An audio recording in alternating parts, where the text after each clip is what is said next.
So regardless kasi sir, kung may ginawa ka na very good, pero obligasyon mo yon. Yes, Kasi Your may Honor. mali kayo eh. Sinasabi ko O, lang, ang Your pinag-uusapan natin dito, yung epoxy injection na isinama pa sa retrofitting, na kumita patuloy kayo. Oh, So mali nyo na dapat kayo gumastos, kumita pa kayo. Ang galing naman ng negosyo nyo. meron kaming ginawa, Your Honor, na without expenso sa gobyerno. Hindi, sir. Yung Yung pinag-uusapan, sa- sir. Yung 800 cost million na ng- original, may kita kayo doon, di ba? Ano bang kita ngayon ng contractor? 10%? More or less? Ano bang allowed by law? 10? Oh. Assuming, sir, na you followed the law to the spirit and the spirit and the letter of the law you followed, sa 800 million, kumita kayo ng more or less 80 million. Eh. So kasama sa inyong warranty yon. So kung may nasira doon, you repair it. So it doesn't give me any comfort kung sabihin mo, sir, marami kami in injection.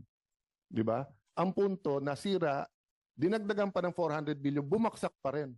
Tapos malalaman natin, yung 400 million na pala na yun, yung parte doon, hindi ko alam now if it's 1 peso or the whole 400 million, hindi naman pala pang retrofit, pang repair.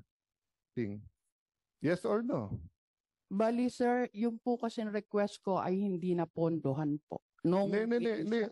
Paano mo papopondohan ang dapat gastusan ng kontraktor? Yun nga ang issue, ma'am eh. Ang tanong ko lang simple, sinama nyo ba sa BOQ o hindi? Isinama. Oh. So, next question ko. Kayo responsible, kayo RD. Dapat ba i-recommend ang dapat bayaran ng kontraktor na dapat gobyerno ang magbayad? Tama po ba yun? Kayo nag-recommend eh. Bali, ganito po yun. Ma'am, sagutin niyo tanong ko. So ngayon, pag may nakita ako sa new Senate building na dapat kontraktor ang magbayad, pag ako nag-recommend na gobyerno, Senate magbayad, hindi ba legitimate na tanungin ako ni Secretary? Senator Alan, ikaw head ng accounts. Yang crack na yan ay nasa warranty pa. Dapat sila nagbayad. Bakit mo pinapapondohan sa DPWH? Kami po, nagpapapondo kami sa DPWH. So kailangan ko reviewin yung new Senate building. Ikaw ang counterpart sa tulay na to. Sa iyo binigay, hindi ni-recommend ng urban engineers kung sino magbabayad. Ang ni-recommend nila, repair at retrofit. Hiniwalay nyo ba, ma'am, ang retrofit at saka ang repair? Hiniwalay nyo po ba o pinagsama nyo? O yun na lang sagutin nyo, ma'am. Hiniwalay nyo ba, pinagsama nyo? Bali, dun sa initial po natin na request, yung 233 million po ay yun po yung binigay na cost of ng retrofitting ng consultant. Yes, ma'am. Kasi hindi naman nila alam kung ano babayaran ng gobyerno o hindi. Hindi naman nila trabaho yun eh. Ang trabaho nila, kung ano ang repair at retrofitting.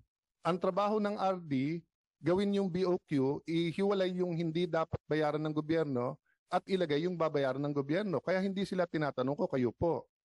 Pinagsama nyo ba o hiniwalay nyo yung repair at retrofitting? Bali, pinaghiwalay po natin yan. Paano nyo hiniwalay? Eh, kasama nga sa BOQ eh. O sige, kunin po natin yung BOQ ngayon. O, yung, o inamin nyo na eh, nandun yung ano eh, yung epoxy injection eh. Hindi ba nakasama?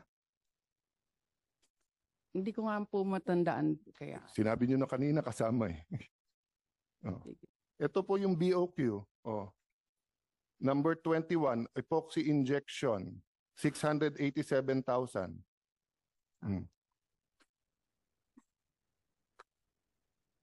Anong date po ang BOQ?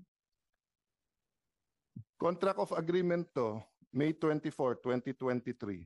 Wala na po ako dyan. Hanggang October 2022 lang Hindi po ma'am, ako. pirmahan na to nung contract eh. Sa inyo nang galing nga to eh. Kaya nga nung sumulat kayo sa kanila, sinabi nyo sa kanila na injection na nila. Sumulat sila pabalik. Sandali lang kasama na. Gusto din nila makalibre. Hindi po. Ang sinasabi po ng Eh, hindi ka sumagot sa contractor, kanila. Oh, sir. hindi po. Ang sinasabi po ng contractor is kaya po ganon ay hinihintay nila yung engagement ng magsusupervise po ng construction nung retrofitting.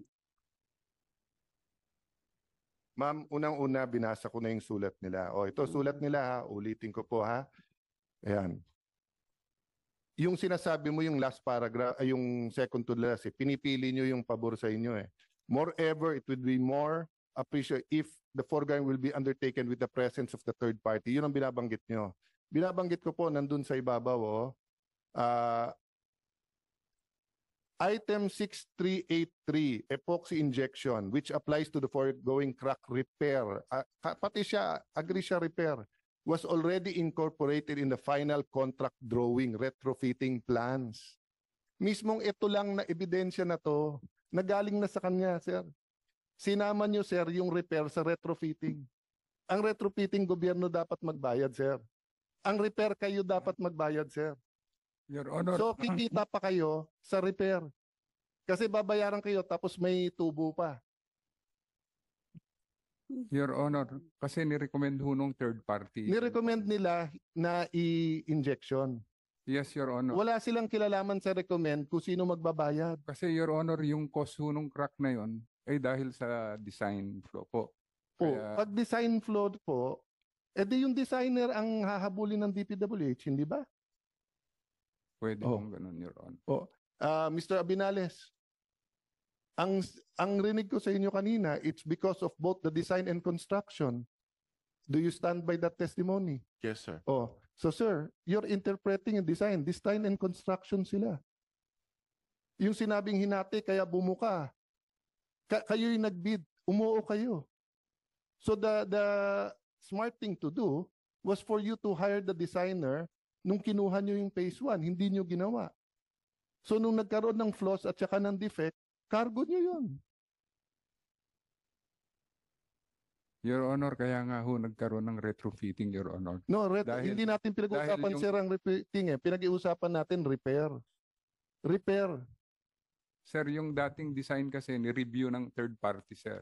Yes, at sinabi niya, it's both design and yung sa sinasabi niyang design, Oh. hinati kasi, hindi yung design per se.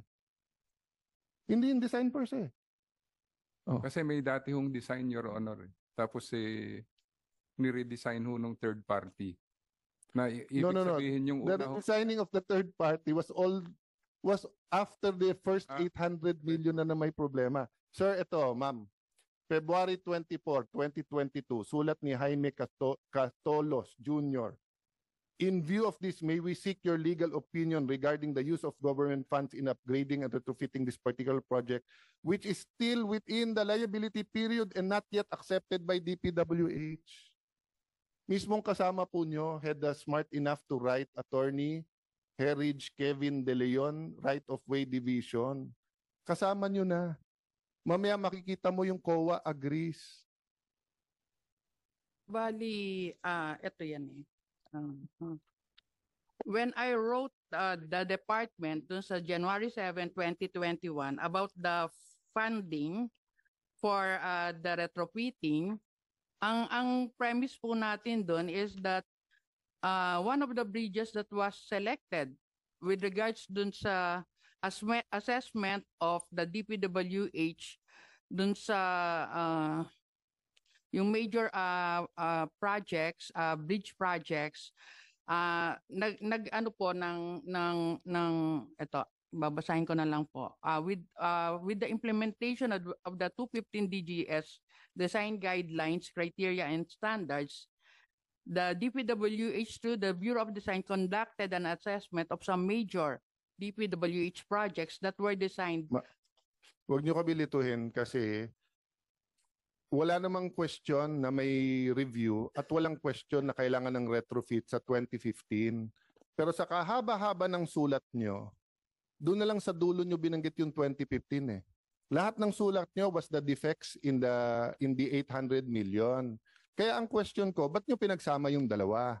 Bakit mo hinalo ang dapat bayaran ng kontraktor sa dapat bayaran ng gobyerno? So, nandito naman po pala si Attorney De Leon. Sir, you got this record, sir, this letter, correct? Yes, Your Honor. Anong naging impression mo dito, sir? With respect to that request, Your Honor, the main issue there was the usage of the 100 million release fund for the retrofitting of the project.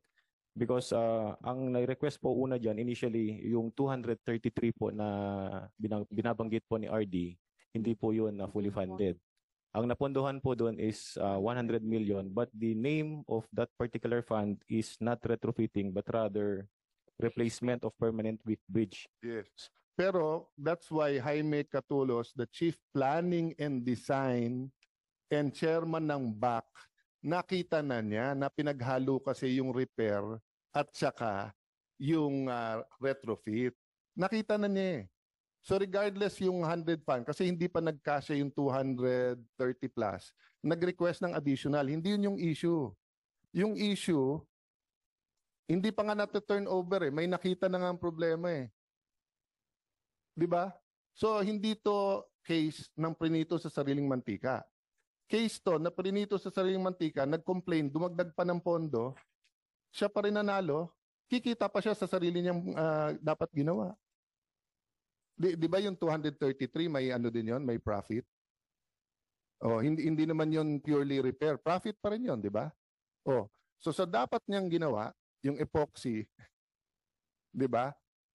Binid nyo pa, hindi lang nyo binayaran yung dapat binayaran nila, kumita pa siya doon. Tapos bumaksak pa rin. So hindi kayo nagtataka bakit tayo may outrage dito, RD? Di pong na when I requested yung 233 million, hindi po kasi napondohan yon. Meron po may sumulat po kasi si eto. Ma'am, hindi issue kasi kung napondo ng hindi. Ang issue nga, ba't nyo sinama yung repair? Anyway, papasa ko kay Yusek Lapus yun. So ang tanong ko kay Attorney De Leon, because you're here, sir, member ka rin ng BAC? Yes po. Oh. Sa BAC, hindi nyo tinignan kung ano doon ang repair at saka ano, or hindi naman standard yon, tinitignan nyo lang yung binigay sa inyo? We just rely on the program of work that is advertised. So are you an for the bid. attorney engineer, attorney architect, Attorney, Your Honor? attorney? Yes. So panyero kita. But now nalinawan ka ba na pagka-repair, contractor magbabayad noon? Retrofit, gobyerno magbabayad noon. There was a discussion before, Your Honor, that the rule here, if there is defect, definitely it should be corrected by the contractor. But, Yes, I'm just saying, pag nasa BAC ka, ang nakalagay retrofit, ibibid mo yung binigay sa'yo based on that. yes, sir. Or kasama ba sa BAC na, ay, DPWH siguro makakasagot nun, di ba? Sino dapat, it's clear to me that as RD, you should have checked it. Oh, after you, kanino napunta yon? Bali yun sa sumunod na pong regional director kasi ang participation ko lang po dun sa funding is nung nag-request nga po ako dun sa regional budget proposal po. Yes, ma'am. Pero sa proposal nyo nga, sinama nyo eh. But then hindi na po ako ang nag-program nung isinama nila sa bidding. O, edi, saan nanggaling yung proposal mo? Bula. Hindi po. Obviously, yung amount na binigay mo, nandun yung repair, di ba? O, Yes so wag po. ka tayong maghugas ng kamay. Binigay mo dun eh.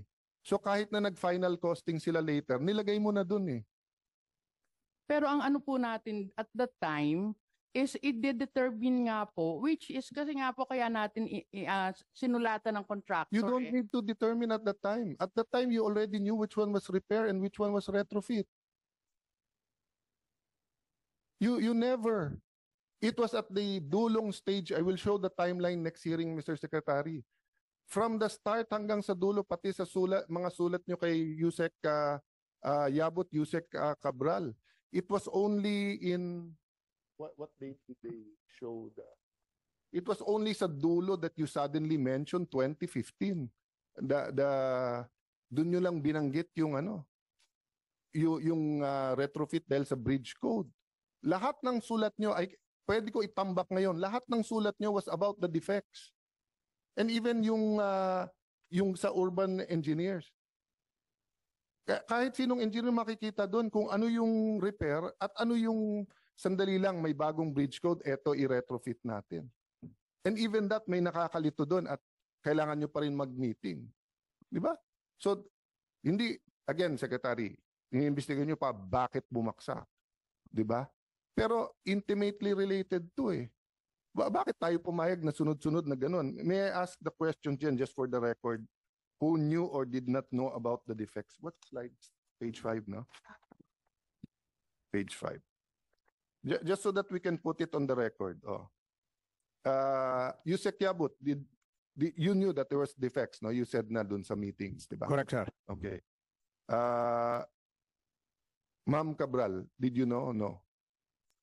Please use the mic. Sorry, Mr. Chair. At the time po, hindi. Okay.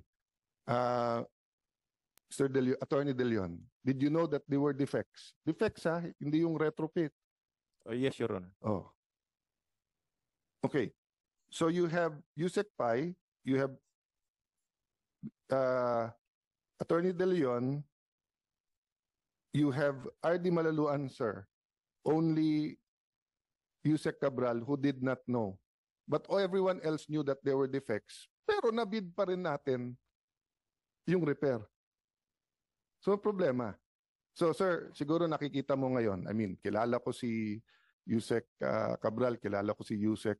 I know you more because nga nag-Metro Manila RD ka. But that's what my point. Kung pumutok to at involved sila, kahit dumaan lang sa desk nila, kung preventive suspension natin ng 1 week, 2 weeks, ang tingin ng publiko, hinahanap nila. So, wala naman so far akong wala so far ha, na involved kayo na magawa nga to. Pero kung meron, ma'am, yung mga USEC, little secretaries kayo. Ang dali nyong, sinabit nyo naman lahat to be fair, di ba? But kita nyo na point ko ngayon na the process, di ba, should be as transparent as the findings. What do you want?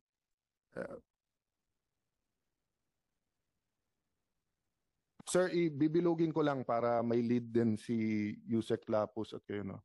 To Chief Catolos and RD Malaluan, you knew that there were a lot of defects in the bridge, yet you mentioned replacement bridge for 150 in 2022 budget proposal.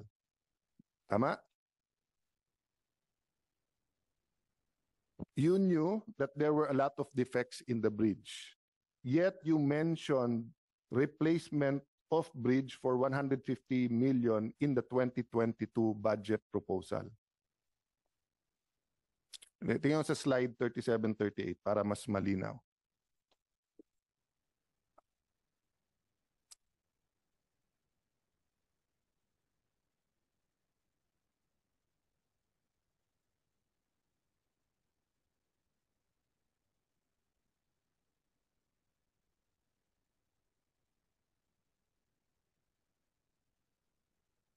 Eto po. So pakilinaw sa amin yun para maintindihan namin. Nandito ho ba si si Mr. Jaime Catolos? Yeah, sir, paki-explain nga to.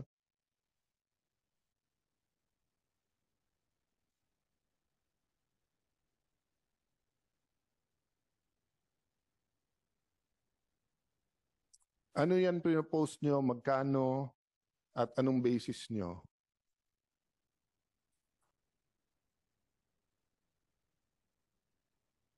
Yung RBP po ng 2022, sir, RBP 2022, ma'am, hindi ko masyadong makita. Kasi nung review po namin yung report ni Mr. Abinales, sir, may mga kulang po na quantities po doon. One major activity is the construction of craneway. Siyempre, both sides ang craneway doon. At saka walang mga steel scaffoldings for the retrofitting of the project. Valid lahat.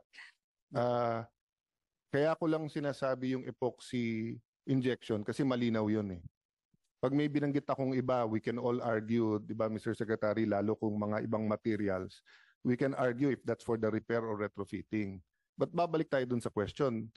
Nung nirecommend nyo itong amount na to, tinitignan nyo ba dyan kung ano na retrofitting? 2022 budget to, ibig sabihin, insertion ba to o ano to? Or submission nyo through sa DBM. Was this in your tier 1 o wala? Submission to Central Office, sir. Oh, pero kasama ba to sa tier 1 o hindi? Tier 1, sir. Tier 1 to. Oy, kung tier 1 to, edi April o May pa lang, nasa DBM na to.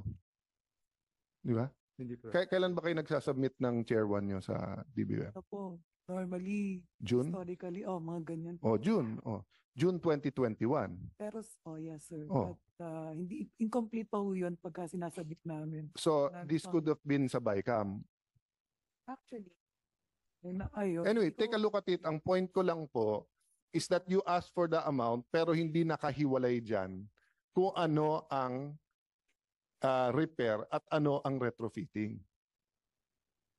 Hindi natin malalaman to, Mr. Secretary, kung Yes. hindi I mean, I can say Senate and Congress is equally guilty. I can say you're equally guilty. But with 1 trillion pesos, you rely on the systems at yung nasa ilalim to say which one is di ba? So if there's one blessing about this yung tulay, it's a lesson to us all now to look at the the program.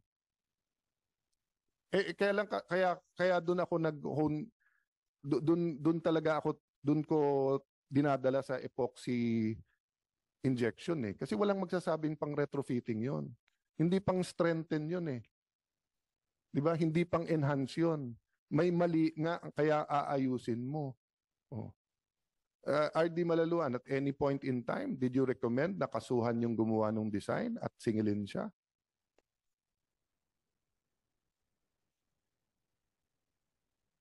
Ma'am, pakigamit yung mic po. Yung original designer po. Kung ano man, kasi parating tinuturo ni Mr. Interior yung designer. Sabi, as far as he's concerned, it's a design flaw, so hindi dapat daw siya magbayad. Oh, so simple question lang. Kung DPWH, sinasabi dapat contractor sinasabi designer, anong ginawa nyo? Ang ginawa nyo, sige, gobyerno na lang magbayad. Parang lugi ata ang taong bayan doon. Bali, at the time po kasi, No, at any time, before bumaksak yung did any of you say na may design flaw dito, singilin natin yung designer? tulad po ng sabi ng consultant natin na at that time both po dalawa. We cannot tell ano doon ang naging differential ng design, ang naging differential. Sige, sundan ko logic nyo ha. Pag sinabi niyo both, yung designer at saka yung construction, kung ako na sa inyo, di ba, sisingilin ko ngayon yung contractor. Di ba? Tapos depensa na niya. Nasabihin hindi yung designer. Hindi eh. Sabi nung contractor, hindi hintayin ko na yung bid. Doon ko na kukunin yung pang-injection ko. Umuo naman tayo. At alam niya may inside info siya na yung BOQ kasama yung injection. Nasa sulat niya So ibig sabihin may inside info siya na isasama na. Sorry Mr. Interior, I don't know your company. So it might be some of your people. But ikaw nakapirma So I mentioned your name here. Go ahead, sir. Yes, of course, sir. And at any time. Meron din kaming nagawa ng mga epoxy at our own expense, Your Honor. Yung sa slab, Your Okay, Honor. so let me ask you, sir. Are you saying the secretary is wrong na lahat ng epoxy injection is repair? There is no such thing as epoxy for retrofitting. Are you saying the secretary is wrong? Hindi, Your Are you Honor. saying all the engineers I've talked to, all the architects I've talked to is wrong? So regardless kasi sir, kung may ginawa ka na very good, pero obligasyon mo yon. Yes, Kasi Your may Honor. mali kayo Sinasabi ko lang, ang Your pinag-uusapan natin dito, yung epoxy injection na isinama pa sa retrofitting, na kumita patuloy kayo. Oh. So mali nyo na dapat kayo gumastos, kumita pa kayo. Hindi. Yung galing naman ng negosyo nyo. Meron kaming ginawa, Your Honor, na without expenso sa gobyerno. Hindi, sir. Yung Yung pinag-uusapan, sa- sir. Yung 800 cost million na ng- original, may kita kayo doon, di ba? Ano bang kita ngayon ng contractor? 10%? More or less? Ano bang allowed by law? 10? Oh. Assuming, sir, na you followed the law to the spirit and the spirit and the letter of the law you followed, sa 800 million, kumita kayo ng more or less 80 million. So kasama sa inyong warranty yon. So kung may nasira doon, you repair it. So it doesn't give me any comfort kung sabihin mo, sir, marami kami in-injection. Di ba? Ang punto, nasira, dinagdagan pa ng 400 million, bumaksak pa rin. Tapos malalaman natin, yung 400 million na pala na yun, yung parte doon, hindi ko alam now if it's 1 peso or the whole 400 million, hindi naman pala pang retrofit, pang repair.